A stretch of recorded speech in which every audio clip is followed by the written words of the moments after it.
Light নিভে যাওয়ার পর আরিফ নড়তে পারছিল না। হঠাৎ ঘড়িটা আবার শব্দ করল, টিক টিক। কাঁটাগুলো এবার পেছনের দিকে ঘুরছে।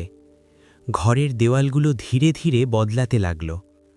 আরিফ দেখল দেওয়ালে তারই ছবি, একটা নয়, অনেকগুলো। সব ছবিতে সে ভেতরে ঢুকছে, একই ঘরে, একই ঘড়ির সামনে।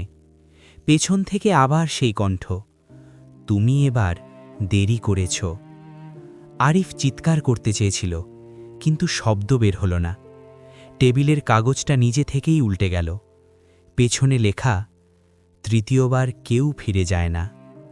ঘড়িটা হঠাৎ জোরে বেজে উঠল, আর ঠিক তখনই আরিফ বুঝল, ঘড়িটা সময় গোনে না, মানুষ গোনে।